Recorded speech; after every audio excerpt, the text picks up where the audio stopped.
Hello and welcome to Wellbeing. I'm Oliver Croft. This year, the Wellbeing podcast celebrates 20 years of voices, stories and insights to the world of human wellbeing in many different forms, and today's episode is no less exciting. Today we'll be looking at psychology and particularly outdoor-based therapies. To hear from someone who has a truly great insight on this topic, we'll be speaking with registered psychologist and PhD researcher Rob O'Hara. Rob is dedicated to creating a relaxed, non-judgemental space for clients to explore their mental health with a strong focus on trauma-informed care. He brings a wealth of experience across a range of settings including surf therapy, drug and alcohol services, and psychosis recovery. Rob is currently completing his PhD at the University of Newcastle, where he is researching the benefits of walk and talk nature therapy for men's mental health. Rob, there's some really interesting things in there, but what really caught my eye was surf therapy. That sounds intriguing. What is it? Yeah, so surf therapy is a form of mental health therapy that combines, as it sounds, surfing with therapy. So the way that looks in terms of the organisation I was working for, Waves of Wellness, we would run group therapy sessions on the beach in that natural setting, which would kind of emulate those that you would normally find in a hospital, but down on the beach, normalising those mental health conversations in a natural setting and then going for a surf after. Yeah, that's really cool. We'll come back to surf therapy a bit later, but I've also mentioned you're a PhD candidate at the University of Newcastle. How's that coming along for you? Yeah, it's good. It's busy. Yeah. But yeah, we're absolutely loving it. We're coming to the end of our project at the moment, which is really exciting. So throughout the course of it, we've had 160 blokes who have been able to enrol in 10 free sessions of therapy, comparing walk and talk therapy with traditional office-based psychotherapy. And we've got our last 60 men going through their 10 sessions at the moment, which is awesome. That's awesome, Rob. But moving forward, I'm really keen to try and understand nature therapy. So what inspired your research into walk and talk nature therapy? Yeah, so I think my background in surf therapy, experiencing that, I really saw the amazing impacts that can have on people, both, everyone, but also people who are particularly struggling with their mental health. So we'd see people who, would really struggle to get out of bed in the morning, would come down to the beach, but, when they get down to the van, which is what we'd run the programs out of, they'd be pretty flat in terms of their mood or amount that they were talking. And by the end of a session out in nature, out on the sand, out in the surf, so often they'd be grinning ear to ear, chatting your ear off, walking back up the beach. And I think for me, seeing that shift in mood, often over the course of one session, but even just getting people down out into nature and seeing the incredible benefits of that is what made me think, that's an amazing way to formulate mental health treatment. So when the opportunity came up to join the walk and talk therapy project, I think that aligned really well with changing the way that we deliver therapy to align with people's preferences and what they're looking for from that therapy. So I'm keen to know, what does a typical session look like for walk and talk therapy? Yeah, so it's really similar to what you'd have kind of in the office setting. It's the same sort of conversation, working with a qualified therapist and going out for about an hour at a time generally.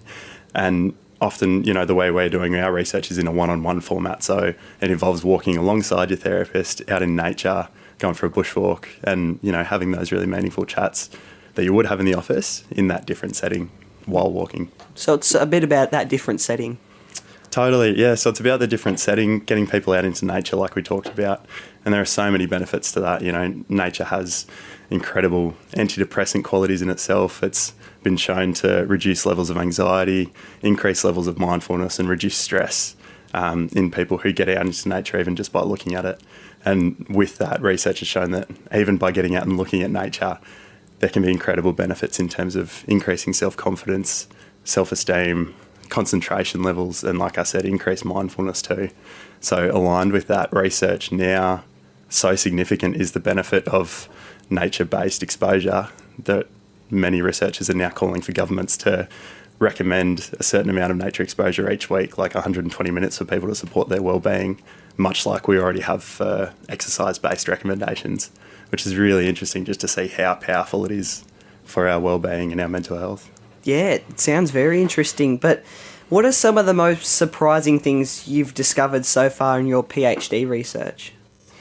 It's been awesome seeing the uptake from the blokes who have come to contribute to the research and engage in the therapy themselves has been epic. I think things that have been really surprising and enlightening for me is how well the men have engaged in it. I think people come to therapy, it can be a stigmatised and uncomfortable kind of prospect for a lot of people.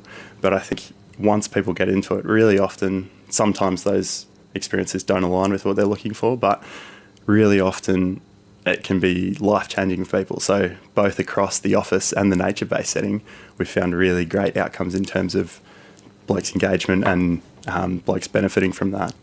I think from the nature-based part of that, I've found it so enlightening to see how well the men engage when we change that setting, get them outside, walking side by side so it's not as clinical. We're not, holding direct eye contact for the duration of the session, and seeing the depth of conversation that we often get to, in some cases a lot faster, out on that walk and talk track is a really, really beautiful thing. So I think aligning therapy with what people are looking for and aligning the way we deliver therapy with people's preferences, getting outside, changing the setting, combining it with activity and nature, seeing the power of that has been awesome.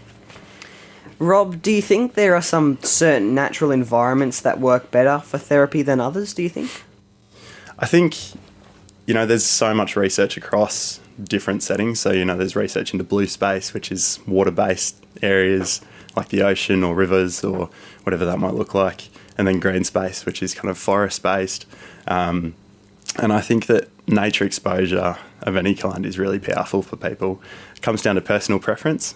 And obviously safety is always paramount when choosing a location to run therapy. So picking settings that are safest for people and people feel most comfortable in themselves kind of comes down to checking in with that personal preference with the client as well. Rob, I wanted to move on to the topic of masculinity and men's mental health. Now, I know you've done a lot of research in this area. Why do you think traditional masculinity norms can be harmful to mental health?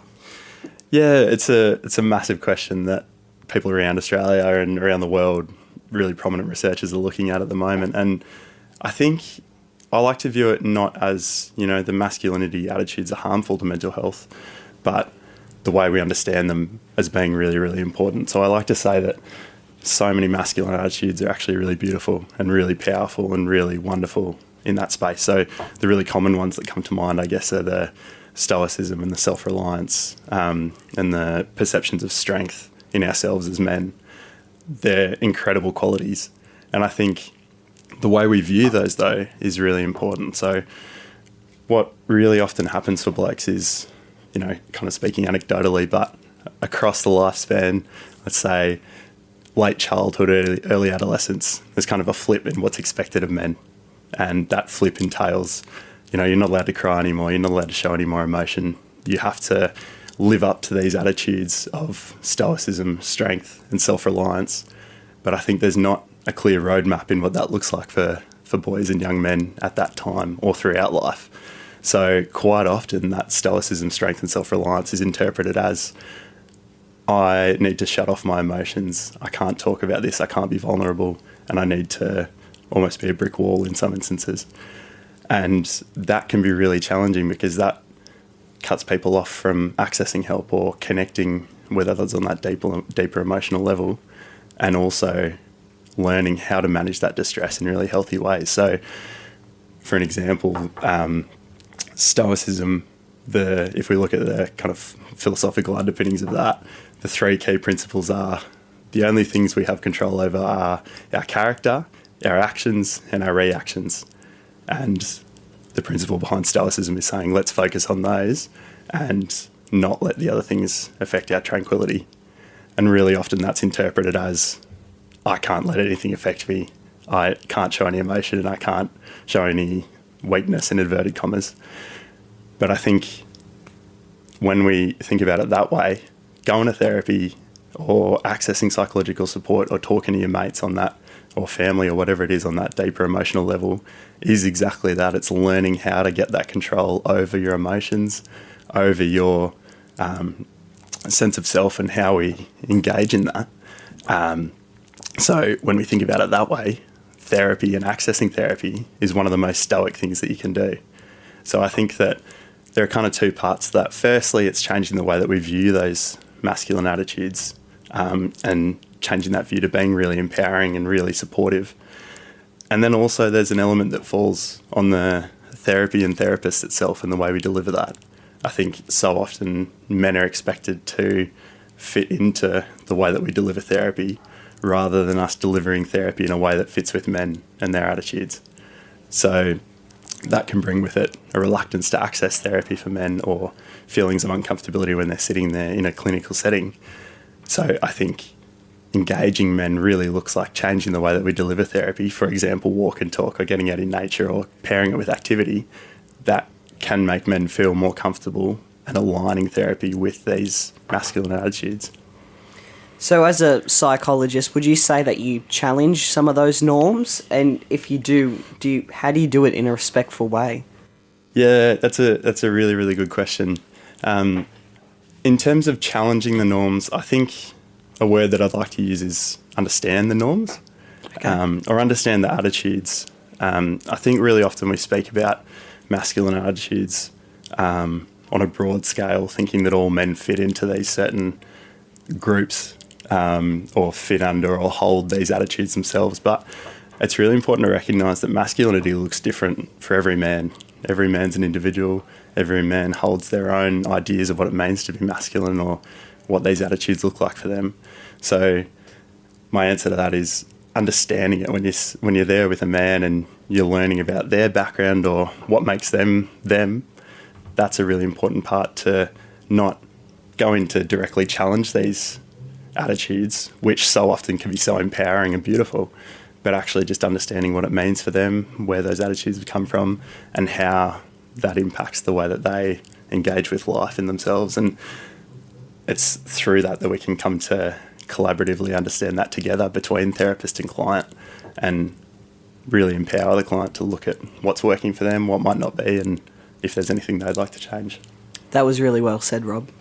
Thanks. What are some common mental health struggles you see among men? Yeah, it's interesting. Research has shown that men experience similar levels of psychological distress to women. And I guess the challenges that we face as men are often aligned with these pressures of masculinity, feeling that we need to live up to a certain standard or tick all the boxes that are set out for us in terms of what it means to be a man. And often it's feeling like people are living misaligned with those, or not quite living up to those. But it's a really tough one because, like I was saying, we don't have a clear definition of masculinity, or it differs between every man. So those expectations look really different. So it's managing, the pressure that comes with those expectations, which can cause challenges for people. I think another really key challenge that so many men are facing is loneliness. Loneliness is so widespread at the moment, and it's incredibly distressing to be lonely and to feel lonely. And, for everyone who's out there feeling alone right now, just know that you're not alone, and there are things that can be done, and there's support that can be sought with that. I think with that reluctance to open up or talk to others, it can feel really daunting and vulnerable to go and talk to other people, whether that be mates and family or professionals as well. But there's so much benefit and connection that can come from that too. You're listening to Wellbeing, and today I'm speaking with registered psychologist and PhD researcher Rob O'Hara. Rob has a wealth of experience across a range of settings, including surf therapy, drug and alcohol services, and psychosis recovery. So how can mates or family support a bloke who might be struggling? Yeah, that's a really great question as well. And I think being there is the first two words that kind of come to mind. Providing support involves helping someone to feel like they're not alone, and helping someone to feel like there is support there. And I guess support can look different for everyone based on, what they're going through or what the circumstances are. I think in terms of creating a culture where we're there for each other, or creating, normalising the spaces where we check in with one another, that's really important. So whether it's in a week-to-week conversation with your mates or whatever that may be, just making the space to go, hey mate, how you going? Asking in a really genuine way, just to create that space. And if someone doesn't feel comfortable to share in response to that, or doesn't open up as we might like them to in response to that, that's totally fine, because that might not be what they're used to. But even asking that question and creating that space shows that person that you're there for them and with them and there to support them. And I think a really important thing when providing that support for whoever it may be, our mates, family, colleagues, whatever it is the person who opens that space. Often when we check in with mates, it can come with a lot of pressure of feeling like we need to be the one to support them to feeling well again, or feeling themselves again, or whatever that looks like. But that is not the responsibility of the person who checks in. The person who checks in is doing it because they care about a mate or a fellow person, and they want to provide that space to chat about it and figure out a way forward that can be really helpful.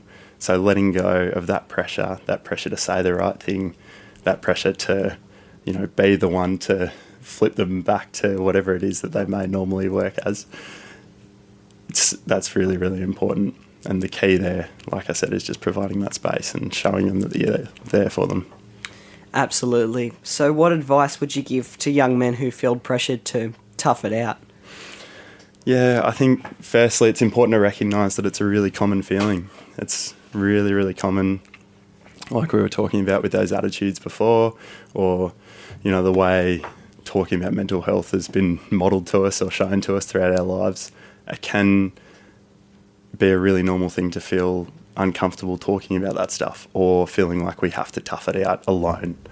But I think normalising that and saying that is a really common feeling shows that men aren't alone in that, even though it can feel so lonely. And for the men who are feeling like they do need to tough it out, I think, there is so much strength in that and being a man, but there's also so much strength in asking for help and talking to people about it. And I think, aligned with what we were talking about before, often therapy or accessing mental health support is viewed as a weakness, because it appears to misalign with those attitudes of masculinity, including like that self-reliance or feeling like we need to sort problems out ourselves.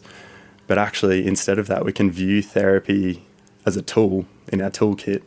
Your therapist is there as, a trainer, a coach, or a fellow person who can chat through things with you and help you understand. So the therapist can be viewed as a tool to help you be more self-reliant and develop your own sense of agency in how you develop these skills or how you work through these challenges. So with that, accessing therapy actually isn't a weakness at all, but it's one of the strongest things that you can do in accessing that support, learning about what's going on for you, and learning to take more control to engage with life as best you can. So how do you help clients feel safe enough to open up?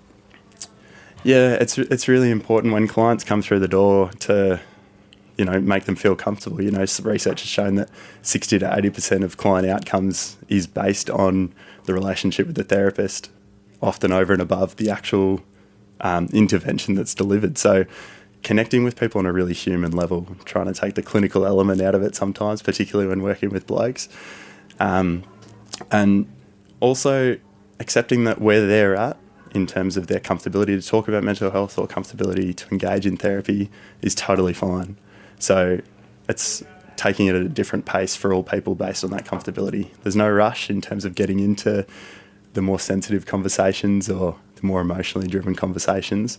We can connect on, a real human level based on hobbies and interests and looking at what their, daily life looks like, for example, or quite often even the first session just involves having a really good laugh and getting to know each other on that basis before, gradually easing into the other stuff.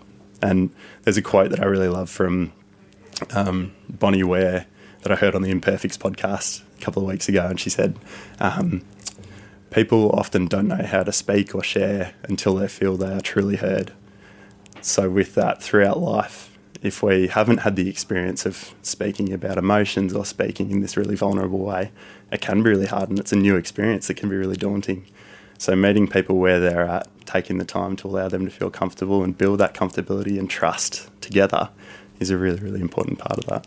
That's a great quote, Rob. I really like that. So what motivates you to keep doing this work?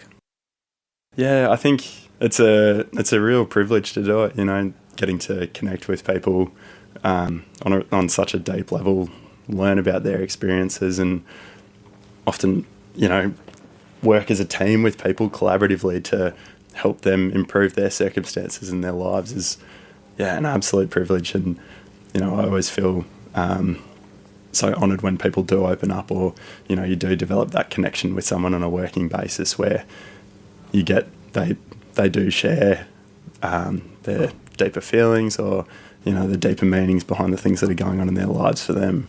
And I never take that for granted. It's a really special thing to be able to work with people on that level.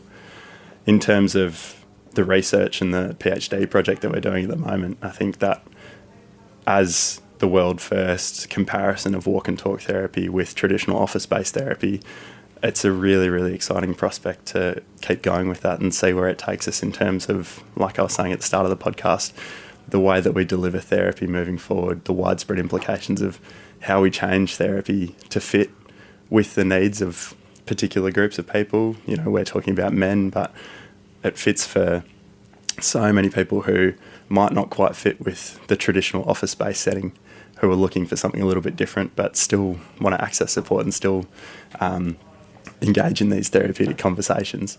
So what do you think the future of mental health support looks like? I think off the back of that last question, exactly that, offering more options so that all people's needs are catered to in the way that we deliver therapy. And that can look so different across the board in terms of our research and my background experience, you know, seeing the benefits of pairing therapy with outdoor activity, nature exposure. It's so powerful in both getting people to feel more comfortable opening up in that space, making it more accessible to people, making it less daunting to go and access support. It's really, really powerful for exactly that, making it more accessible. And also through doing that with the therapy, alongside the therapy, people are also engaging in really positive activities. So they're getting outdoors, they're getting exercise, which we know are in themselves so incredible for our mental health.